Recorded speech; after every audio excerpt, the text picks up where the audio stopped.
The champagne cork popped, spraying across Mom's pristine white carpet. My brother Ryan held the bottle high, grinning like he'd just won the lottery. In his mind he probably had. $2 million, Dad said, shaking Ryan's hand firmly. Son, you saved this company from bankruptcy. Brilliant negotiation. Mom dabbed at her eyes dramatically. My brilliant boy. Always knowing exactly what to do.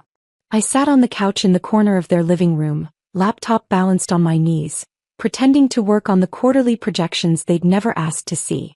The projections that showed Palmer Industries wasn't failing at all.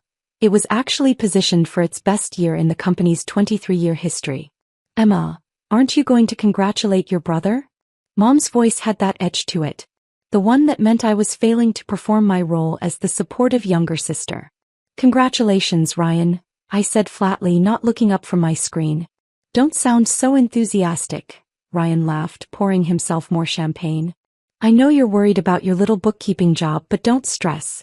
I'm sure the new owners will keep you on. You're cheap labor. My sister Nicole giggled from her position draped across the armchair. At 26, she'd never worked a day in her life, living off the consulting fees Dad paid her for occasionally showing up to company events. Emma, you should be thanking Ryan. That company was going under. Now at least you'll get some severance before it completely collapses. I saved my spreadsheet and closed my laptop. The company isn't going under. Emma, sweetheart, Dad said in that patronizing tone he'd perfected over my 28 years. I know you work hard in accounting, but you don't see the big picture. The market is contracting, our competitors are undercutting us, and our margins are shrinking. Ryan made the smart choice. Our margins are shrinking because Ryan approved a 15% across-the-board price cut without analyzing the cost structure. And our competitors aren't undercutting us, we're undercutting ourselves. Ryan rolled his eyes. See, this is why you work in the back office, Em. You think everything is about numbers. Business is about instinct. Vision. Something you've never had.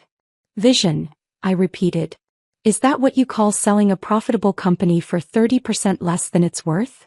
The Hendricks Group offered $2 million. Ryan's voice rose. That's generous for a struggling manufacturing company. We're not struggling. Last quarter Emma, Mom interrupted sharply. Enough. This is Ryan's moment. He's been running this company as COO for 3 years, and he's making the tough decisions that need to be made. You're just upset because you weren't consulted. He was right about that last part. I hadn't been consulted. But then again, I never was. Palmer Industries made specialized industrial sensors, small electronic components used in everything from automotive manufacturing to medical equipment. Dad had started the company 23 years ago, building it from a garage operation into a business with 72 employees and annual revenue of $8.3 million. And nobody in this room except me knew who actually owned it. When does the sale finalize? I asked quietly. Ryan checked his phone. Hendricks Group's lawyers are reviewing the final paperwork now. Should be done by Friday. 3 days. He raised his glass. To new beginnings. Everyone toasted except me. I stood up, gathering my laptop. I should get back to the office. Need to finish the month-end close. It's Sunday, Nicole said. God, Emma, do you ever stop working? Someone has to keep the books accurate. That's what we pay you for, Ryan said dismissively. Though probably not for much longer. I'm sure Hendricks will bring in their own accounting team. I left without another word, driving the 15 minutes from my parents' house to the industrial park where Palmer Industries had been located for the past 12 years. The building was dark. Everyone else was home with their families on Sunday afternoon. I unlocked my office and pulled out the file I kept in my locked cabinet. The file that contained the real ownership structure of Palmer Industries. When Dad started the company, he'd had a partner, his best friend from college, James Whitmore. Uncle James, as I'd always called him, though we weren't blood related. James had put up half the initial capital and owned 50% of the company. 8 years ago, James died of a heart attack at 54. He'd never married, had no children. His will left his entire 50% stake in Palmer Industries to me, the goddaughter he'd mentored since I was a child. The quiet, bookish girl who'd spent weekends at his house learning about business, finance, and investing while my siblings partied and my parents praised Ryan's natural leadership. But James had added a condition.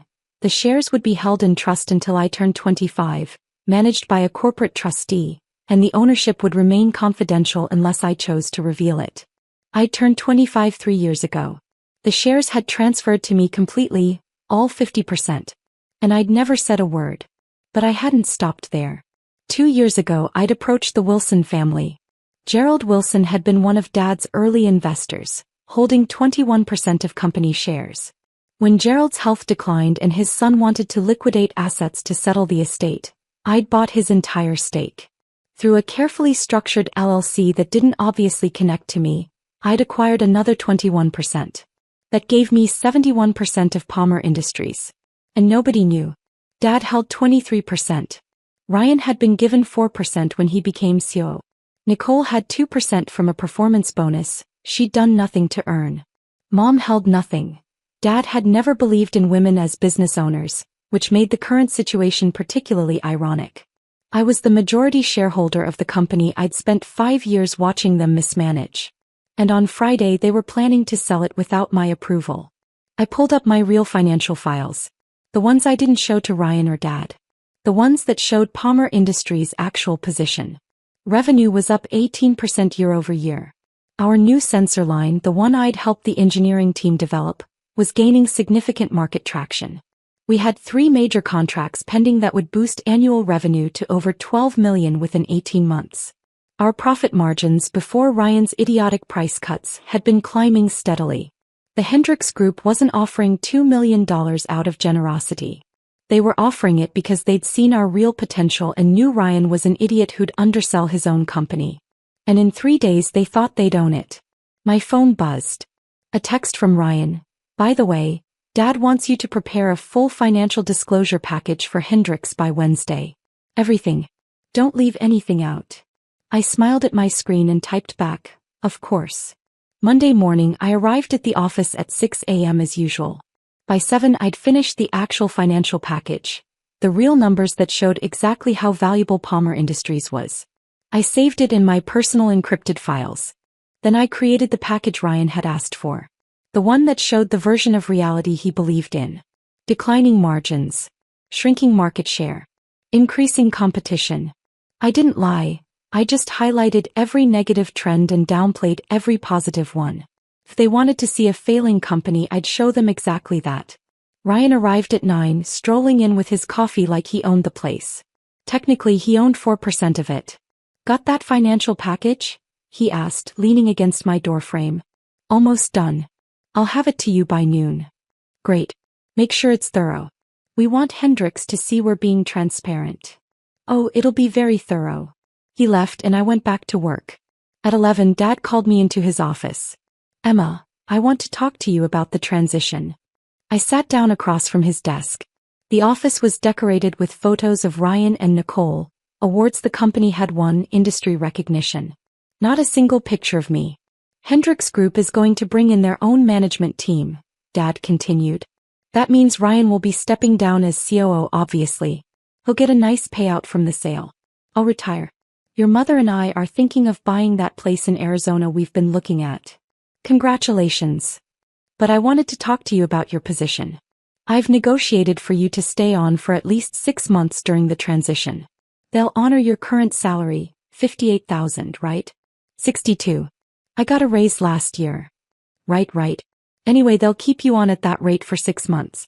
After that, it'll depend on whether they want to maintain the current accounting infrastructure or consolidate it with their corporate systems.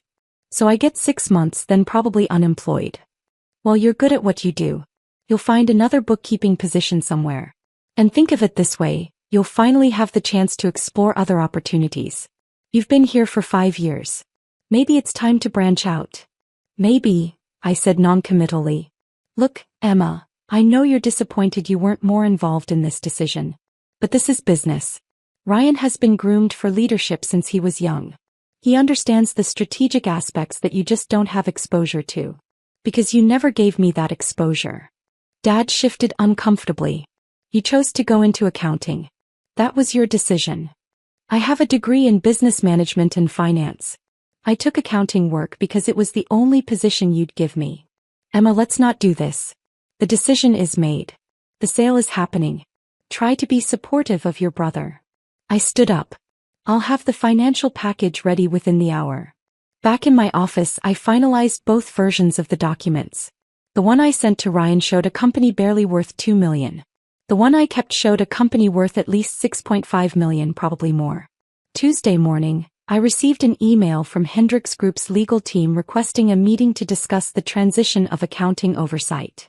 The meeting was scheduled for Thursday, one day before the supposed closing. I accepted the invitation and started preparing. That afternoon, Ryan burst into my office. Hendricks Group just confirmed their offer. $2 million, closing Friday. Emma, this is really happening. Exciting, I said, typing on my computer. Dad's already planning his retirement party. Mom wants to have a celebration dinner Thursday night, after the Hendricks meeting. You should come. I'll check my schedule. He lingered in my doorway. You know, Emma, I know we've had our differences, but this is good for everyone. You'll get a severance package and you're young enough to start over somewhere else. Maybe at a company that appreciates you more. Maybe. After he left, I made a series of phone calls. First to my attorney, confirming that all my ownership documentation was in order. Then to the corporate trustee who'd managed James Whitmore's shares, verifying the transfer records. Finally to my financial advisor, discussing the valuation methodology I'd be presenting. Everything was ready. Wednesday morning, Ryan called an all-hands company meeting. All 72 employees gathered in the warehouse area, looking nervous. Rumors had been flying for days. Ryan stood on a forklift platform, megaphone in hand. Everyone, I want to be transparent with you about the company's future. Palmer Industries is being acquired by Hendricks Group, a major player in the industrial technology sector. The sale will finalize Friday. Murmurs rippled through the crowd. I saw our lead engineer, Marcus Chen, frown deeply. Marcus had been with the company for 8 years and knew exactly how well our products were performing. Now, I know change is scary, Ryan continued.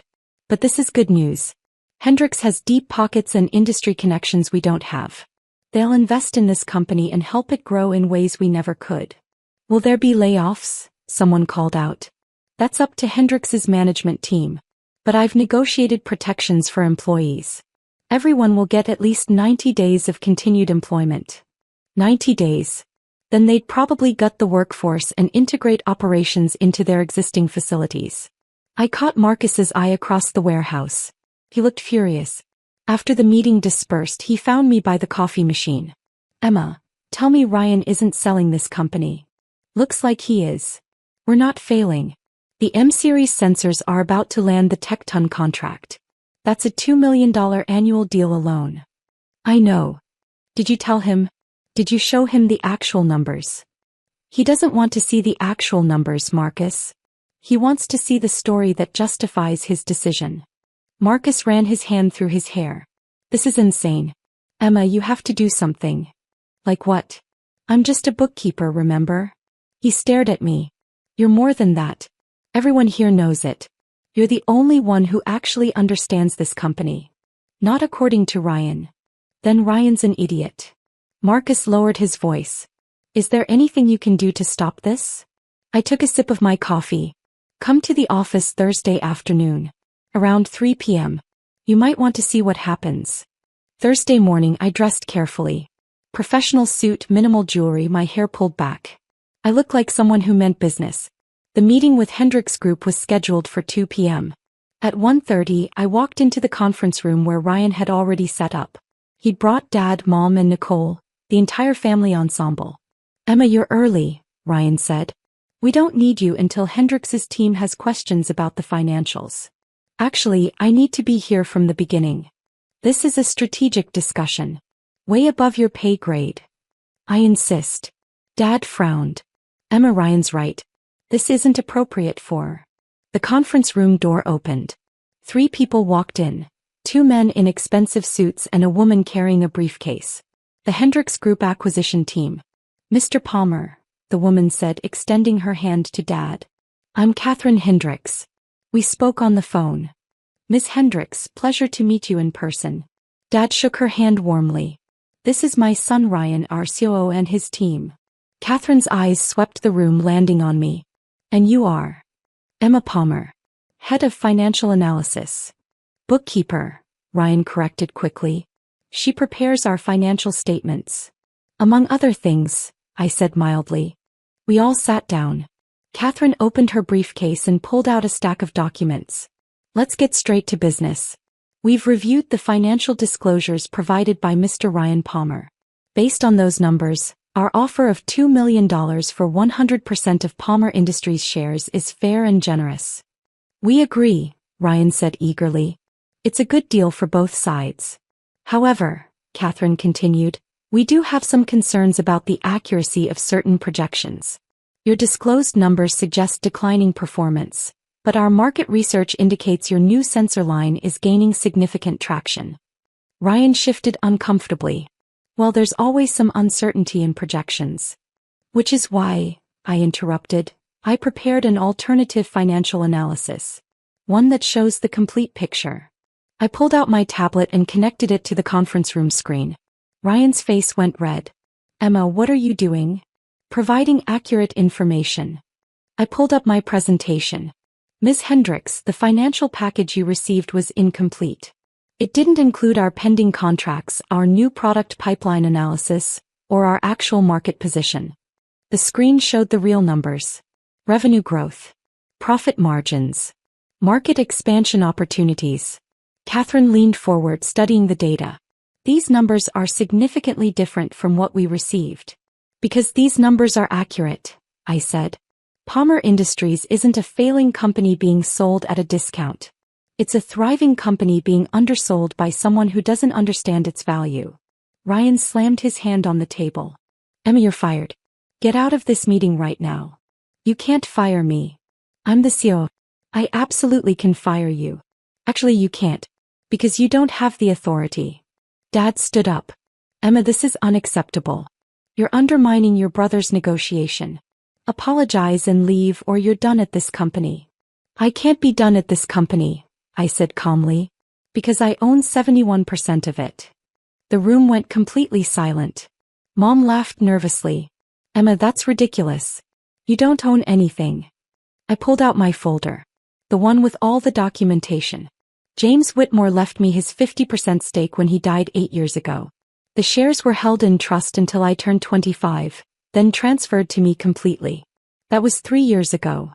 I placed the first set of documents on the table. Trust paperwork. Transfer records.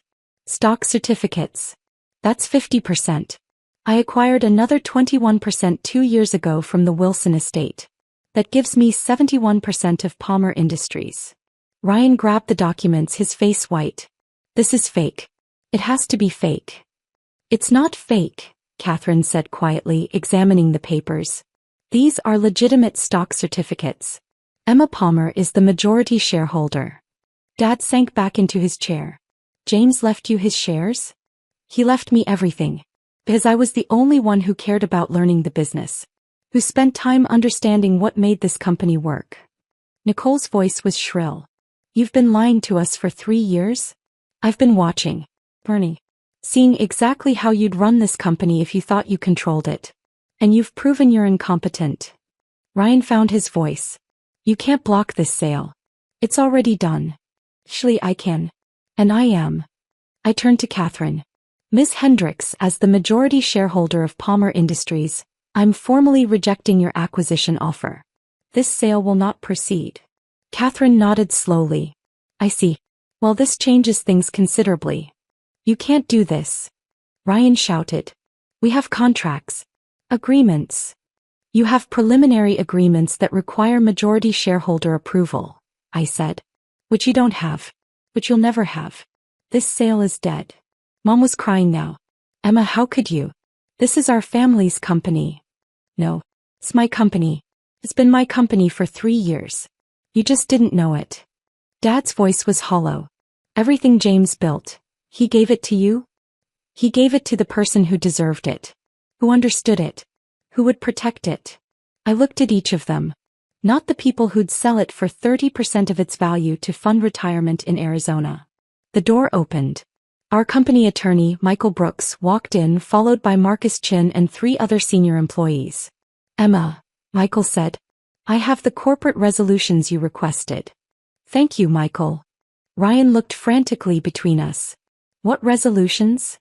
As majority shareholder, I said, I'm exercising my rights under the company bylaws.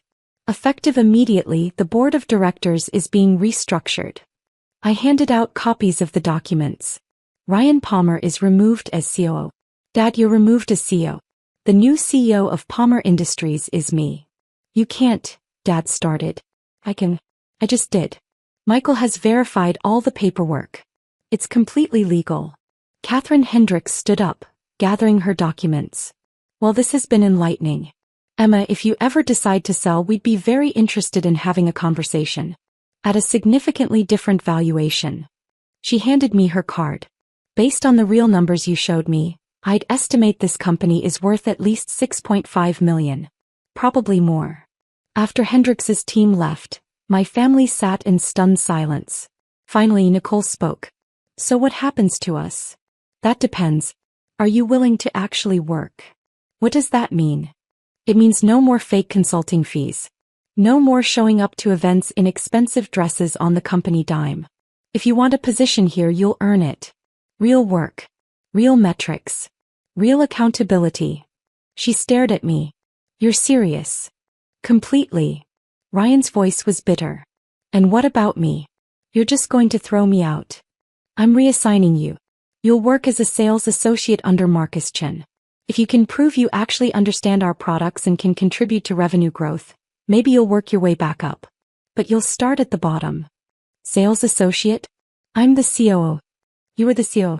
Now you're unemployed unless you take the position I'm offering. Dad finally spoke, his voice tired. Emma, what do you want from us? I want you to accept reality. This company is mine. It's been mine for 3 years. I've spent that time watching you run it poorly, make bad decisions, and treat me like I was worthless. That ends today. We never treated you like you were worthless, Mom protested weakly. You called me a bookkeeper when I have a business degree. You gave Nicole fake jobs while I worked 60-hour weeks for a fraction of what I was worth. You praised Ryan's instincts, while ignoring my actual analysis. You were selling this company without even consulting me. Marcus cleared his throat. For what it's worth, Emma has been the only person keeping this company running efficiently for years. We all knew it. Ryan turned on him. You're fired. Ryan, I said quietly. You don't have that authority anymore. Marcus is being promoted to VP of Operations. He's earned it. The meeting dissolved into chaos after that. Ryan stormed out. Nicole left crying. Mom followed her, shooting me wounded looks. Dad sat alone at the conference table for a long time after everyone else had gone. Finally, he stood up. Your mother and I need to talk. There's nothing to talk about. The decision is made. Emma, we're your parents. You're the people who adopted me after my biological parents died. And I'm grateful for that. But you never treated me like real family. Not the way you treated Ryan and Nicole. He left without another word. I stayed in the conference room as the sun set, looking at the documents spread across the table. Stock certificates. Corporate resolutions. The new organizational chart I'd spent months preparing. Michael Brooks knocked on the doorframe. Emma, you handled that well. Did I? They hate me now. They underestimated you for years. Sometimes people need a shock to see reality clearly. James knew, I said softly. He knew they'd never respect me. That's why he structured it this way. So I'd have time to learn, to prepare, to be ready when the moment came. He was a wise man. After Michael left, I walked through the facility. The warehouse was quiet, machines idle for the night. I ran my hand along one of the production lines, thinking about everything James had taught me. Business isn't about being the loudest voice in the room, he'd said once when I was 20 and shadowing him for the summer. It's about being the most prepared. Learn everything. Watch everyone. And when your moment comes, be ready to act decisively. My moment had come. Over the next week, the changes accelerated. I hired a real CFO. A woman named Patricia Wu with 15 years of experience at Fortune 500 companies. I promoted 4 senior employees who'd been overlooked for advancement, including 2 women and a person of color. I restructured the sales compensation plan to reward actual performance instead of seniority. And I canceled Ryan's company credit card, Nicole's consulting contract, and Dad's automatic monthly stipend. Ryan lasted 3 days in sales before quitting. "I'm not working for people who used to work for me," he announced dramatically. "Hey," I said. "Good luck with your job search." Nicole tried to negotiate a new consulting role. "Emma, please. I need the income. I have expenses. Get a real job. Learn what actual work feels like." She left too. Dad held on longer. He showed up every day sitting in what used to be his office, now a conference room, looking lost. Finally, after 2 weeks, he came to see me. "I'm retiring," he said. "Your mother and I are moving to Arizona as planned." "Okay. Emma, I know I wasn't. I know we didn't. Treat me fairly. Value my contributions. See my potential." He looked at the floor. "Yes. James saw it. He saw everything you missed. And he made sure I'd have the power to fix what you broke." "I didn't break anything. You were selling a $6 million company for $2 million. You'd given operational control to Ryan, who was running it into the ground. You'd put Nicole on payroll for doing nothing. Instead, you broke things." He left that day and didn't come back. 3 months into my tenure as CEO, the Tecton contract came through. $2.1 million annually for 5 years. Marcus had been right, it was a game changer. 6 months in, we landed 2 more major contracts. Revenue was up 32%. Employee satisfaction surveys showed dramatic improvement. Patricia had restructured our financial operations, and we were operating more efficiently than ever. Catherine Hendricks called me personally. "Emma, I've been following Palmer Industries' performance. Impressive turnaround." It wasn't a turnaround. It was removing obstacles. She laughed. "Fair point.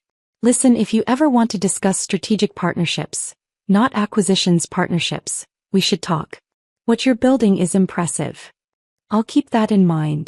A year after taking control, I stood in front of the entire company at our annual meeting. 72 employees had grown to 95. Revenue had increased 48%. We'd opened a second facility. "This has been a year of transformation," I told them. "Not because we changed what we do, but because we committed to doing it excellently. To rewarding merit, not connections. To building something sustainable, not just profitable." Marcus started the applause. Soon everyone was standing, cheering. After the meeting, Patricia found me in my office. "Emma, I've been meaning to tell you. I've worked for a lot of CEOs. You're one of the best. I had a good teacher. James Whitmore. He taught me everything. How to read financial statements. How to evaluate business decisions. How to see through bullshit." I smiled. "And he taught me patience. To wait for the right moment instead of forcing things.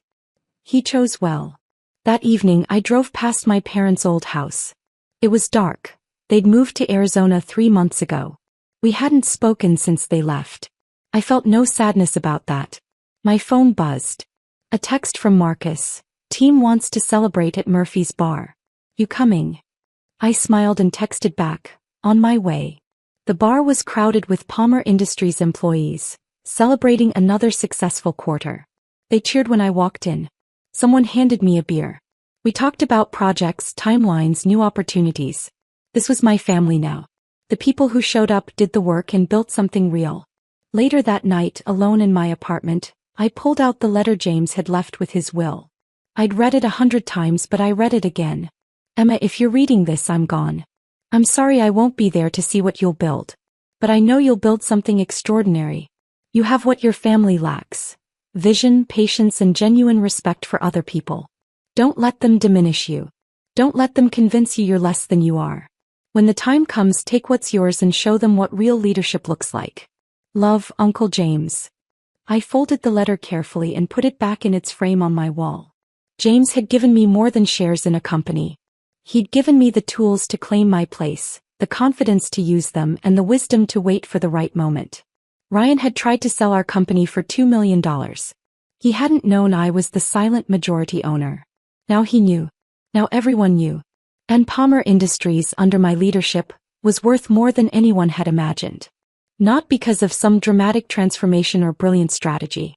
Simply because I'd removed the people who were holding it back and let the talented employees who'd been there all along finally do their jobs. Family business, Ryan had always said, was for family. He was right. It just took them losing it to figure out who the real family was. 2 years later, the Palmer Industries headquarters had moved to a larger facility. 140 employees.